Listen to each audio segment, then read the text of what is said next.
टी20 world cup 2024 का 26वां मुकाबला खेला जाएगा त्रिनिदाद के ब्रायन लारा स्टेडियम में और ये मुकाबला खेला जाएगा वेस्ट इंडीज और न्यूजीलैंड के बीच में। ऐसे में त्रिनिदाद की जो पिच है वो किस को फेवर करने वाली है, बल्लेबाजों को या गेंदबाजों को, तो इस वीडियो में आपको पिच रिपोर्ट में हम आपको यही बताने जा रहे हैं। साथ ही साथ मौसम विभाग ने इस मुकाबले के लिए क्या जानकारी दी है वो भी हम आपको बताएंगे वेदर रिपोर्ट में।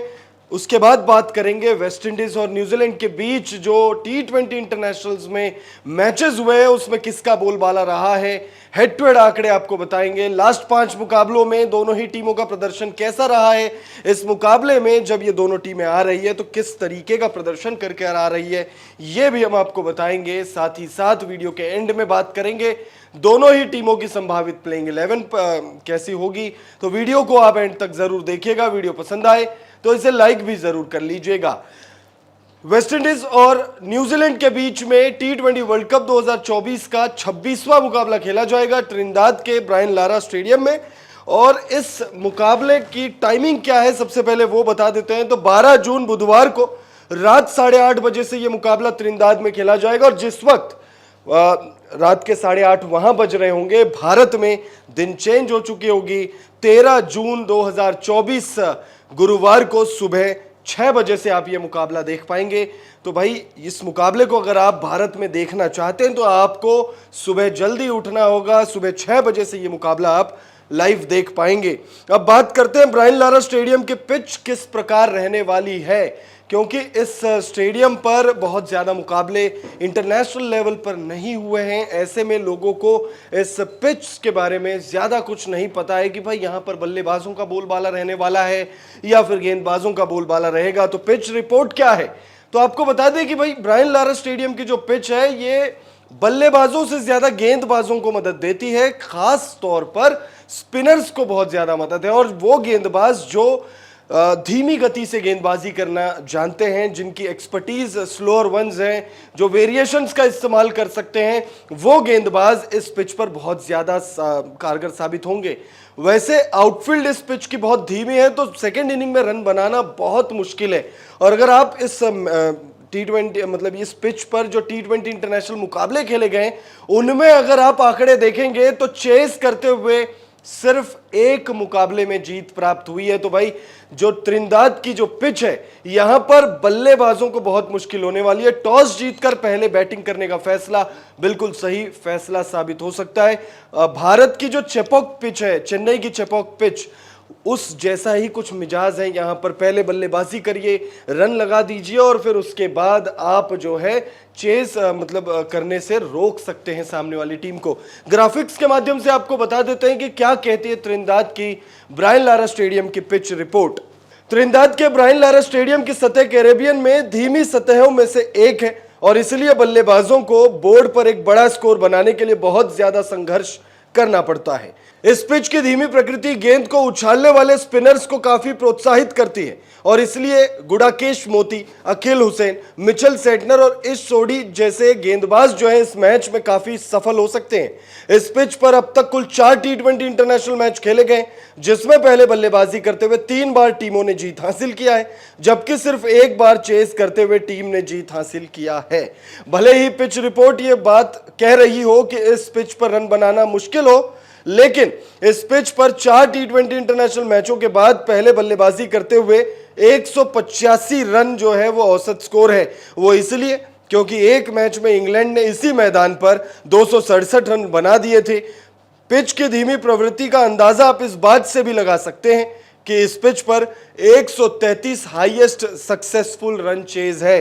तो भाई 133 जब हाईएस्ट सक्सेसफुल रन चेज है तो आप समझ सकते हैं कि सेकेंड इनिंग्स में बल्लेबाजों को कितनी परेशानी होती होगी। अब बात करते हैं मौसम विभाग ने इस मुकाबले के लिए क्या जानकारी दी है। मौसम विभाग ने जो जानकारी दी है उसे जानकर क्रिकेट प्रेमी जो है वो बहुत ज्यादा निराश नहीं होंगे, लेकिन थोड़ी सी डराने वाली बात तो सामने जरूर आ रही है। त्रिनिदाद में बुधवार को मौसम मैच के लिए अनुकूल है। मौसम विभाग ने हालांकि इस मैच के लिए 20% बारिश की चेतावनी भी जारी की है। मौसम विभाग ने इस मैच के दौरान बुधवार को त्रिनिदाद में अधिकतम 32 डिग्री मौसम रहने की बात कही है, तो वहीं 27 डिग्री न्यूनतम तापमान रहने का अनुमान जताया गया है। इन सब के अलावा 72% ह्यूमिडिटी की चेतावनी भी मौसम विभाग ने जारी की है। ह्यूमिडिटी का स्तर बहुत ज्यादा होने की वजह से खिलाड़ियों को बहुत ज्यादा परेशानी हो सकती है। त्रिनदाद में 20% बारिश की चेतावनी जारी की गई है और ऐसे में अगर मैच के दौरान बारिश होती है तो फिर आप लोग जो है हैरान मत होइएगा। पिच रिपोर्ट में हमने आपको यह बात क्लियर कर दिया है कि भाई बारिश दखल अंदाजी दे सकती है इस मुकाबले के लिए। अब बात करते हैं हेड टू हेड आंकड़ों में किसका बोलबाला है। तो भाई न्यूजीलैंड और वेस्टइंडीज के बीच में जो मुकाबले खेले गए हैं, जितने भी मुकाबले, उनमें वेस्टइंडीज थोड़ी सी पिछड़ रही है। न्यूजीलैंड एक छत्र राज अपना बनाए हुए हैं। अगर हम हेड टू हेड आंकड़े देखें तो न्यूजीलैंड और वेस्टइंडीज के बीच अब तक कुल 19 बार भिड़ंत हो चुकी है T20 इंटरनेशनल्स में। इस 19 बार की भिड़ंत में न्यूजीलैंड के पास एज है। 19 में से 11 मैचों में न्यूजीलैंड ने वेस्टइंडीज को हराया है, तो वहीं सिर्फ 6 मुकाबलों में वेस्टइंडीज ने जीत हासिल की है, जबकि इन दोनों के बीच 2 मुकाबले ऐसे रहे हैं जो बेनतीजा रहे हैं। तो यानी हेड टू हेड आंकड़ों में तो साफ तौर पर देखा जा सकता है कि भाई वेस्टइंडीज की टीम पिछड़ रही है, लेकिन लास्ट 5 मुकाबलों का जो आप देखेंगे अभी स्टैट्स, उसमें वेस्टइंडीज बहुत आगे हैं न्यूजीलैंड के कंपैरिजन में। वेस्टइंडीज ने अपने पिछले 5 मुकाबलों में, हम देख लेते हैं क्या है 5 मुकाबलों के पिछले आंकड़े इन दोनों ही टीमों के। तो पिछले 5 मैचों की बात करें तो इसमें वेस्टइंडीज का प्रदर्शन न्यूजीलैंड से बेहतर है। वेस्टइंडीज ने अपने पिछले 5 मैचों में से 5 में जीत हासिल की है, तो वही न्यूजीलैंड ने अपने पिछले 5 मैचों में सिर्फ 2 में जीत हासिल किया है। न्यूजीलैंड को उसके पिछले मैच में अफगानिस्तान ने 84 रनों के बहुत बड़े अंतर से हरा दिया था। 84 रनों के बहुत बड़े अंतर से हराकर सनसनी मचा दी थी और लिहाजा न्यूजीलैंड की टीम जो है उस हार को भुलाना चाहेगी, लेकिन वेस्टइंडीज को वेस्टइंडीज में हराना शायद उतना आसान काम होगा नहीं न्यूजीलैंड के लिए, क्योंकि न्यूजीलैंड पिछला मुकाबला भी हार कर आ रही है और पिछले 5 मुकाबलों में अगर आप देखें तो सिर्फ 2 ही मुकाबलों में जीत प्राप्त किया है कीवी टीम ने। अगर हम इन दोनों ही टीमों के अब तक के प्रदर्शन की बात करें T20 वर्ल्ड कप 2024 में, तो भाई ग्रुप सी में है ये दोनों टीमें, और ग्रुप सी में इन दोनों टीमों के अलावा अफगानिस्तान, युगांडा और पापुआ न्यू गिनी की टीमें हैं। 5 टीमें हैं और अगर इन 5 टीमों में अगर पॉइंट्स टेबल अगर आप देखेंगे तो अफगानिस्तान की टीम जो है वो नंबर 1 पर है। अफगानी टीम ने 2 मुकाबले खेले, 2 मुकाबले जीते हैं, 4 अंक है और पॉइंट्स टेबल में नेट रन रेट जो है वो बहुत बेहतरीन है, +5.225 की नेट रन रेट के साथ नंबर 1 पर है। वेस्टइंडीज की टीम नंबर 2 पर है, 2 मुकाबलों में 2 जीत है वेस्टइंडीज के पास और 4 अंक वेस्टइंडीज के पास भी है। नेट रन रेट जो है वो अफगानिस्तान से थोड़ी कम है, नेट रन रेट +3.574 की है, तो वेस्टइंडीज इसलिए दूसरे नंबर पर। तीसरे नंबर पर युगांडा है, 3 मुकाबले खेले, 1 जीत है। पापुआ न्यू गिनी ने 2 मुकाबले खेले और दोनों में हार है। न्यूजीलैंड ने 1 मुकाबला खेला और उस 1 मुकाबले में हार मिली और शर्मनाक हार मिली है। इस वजह से नेट रन रेट भी बहुत ज्यादा पीछे है। अगर वेस्टइंडीज ने इस मुकाबले में हरा दिया न्यूजीलैंड को तो फिर कहीं ना कहीं बाहर होने का खतरा जो है वो मंडराने लग जाएगा न्यूजीलैंड के ऊपर। तो ऐसे में न्यूजीलैंड की टीम, केन विलियमसन की टीम, इस मुकाबले में हर हाल में जीत दर्ज करने के इरादे से मैदान पर उतरेगी, ब्रायन लारा स्टेडियम में उतरेगी। लेकिन किन 11 खिलाड़ियों के साथ ये टीमें जा सकती है, चलिए अब देख लेते हैं दोनों ही टीमों की स्ट्रॉन्गेस्ट पॉसिबल प्लेइंग 11। वेस्टइंडीज की पॉसिबल प्लेइंग 11 की बात करें तो रोमन पॉवेल और निकोलस पुरन की जोड़ी आपको ओपनिंग करते हुए दिखेगी।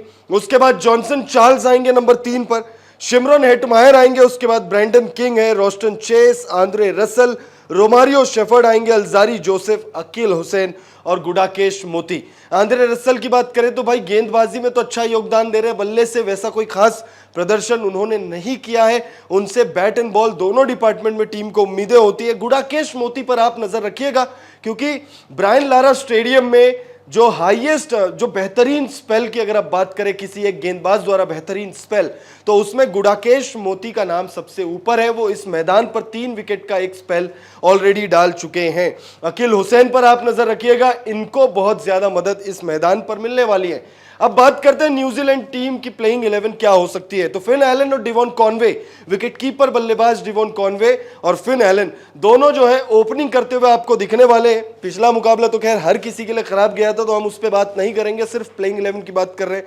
केन विलियमसन आएंगे उसके बाद नंबर 3 पर, केन विलियमसन को ये मैदान जो है रास आ सकती है, क्योंकि केन विलियमसन के खेलने का जो स्टाइल है कुछ वैसा ही ये पिच है। ग्लेन फिलिप्स आएंगे, ग्लेन फिलिप्स पर भी अगर देखिए इन्हें गेंदबाजी का मौका दिया जाता है, अगर कप्तान केन विलियमसन इनसे गेंदबाजी कराते हैं तो ये पिच ग्लेन फिलिप्स को बहुत ज्यादा रास आने वाली है। डेरिल मिचेल आएंगे उसके बाद प्लेइंग 11 में, जिमी नीशम होंगे, माइकल ब्रेसवेल, मिचेल सेंटनर होंगे उसके बाद प्लेइंग 11 में, ट्रेंट बोल्ट, इस चोडी और टिम साउदी। टिम साउदी तो खैर ऐसे गेंदबाज है, और ट्रेंट बोल्ट और टिम साउदी दोनों ऐसे तेज गेंदबाज हैं जो इतने एक्सपीरियंस्ड है, इतने शानदार गेंदबाज हैं कि भाई जहां पर तेज गेंदबाजों को मदद नहीं भी मिलती वहां पर भी ये गेंदबाज जो है मदद ले सकते हैं, मदद लेने के लिए जाने जाते हैं। हालांकि इस जोड़ी को और मिचेल सेंटनर को बहुत ज्यादा मदद इस पिच से मिलने वाली है, क्योंकि ये जो पिच है ये पिच इन्हीं जैसे गेंदबाजों के लिए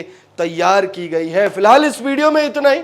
कमेंट करके बताइएगा कि क्या वेस्टइंडीज की टीम न्यूजीलैंड को मुकाबले में हराकर न्यूजीलैंड का सफर लगभग खत्म कर देगी, या फिर न्यूजीलैंड की टीम इस मुकाबले में न सिर्फ जीत दर्ज करेगी बल्कि T20 वर्ल्ड कप 2024 के लिए अपनी उम्मीदों को जगाए रखेगी। आपकी जो भी राय हो जरूर हमें कमेंट करके बताइएगा।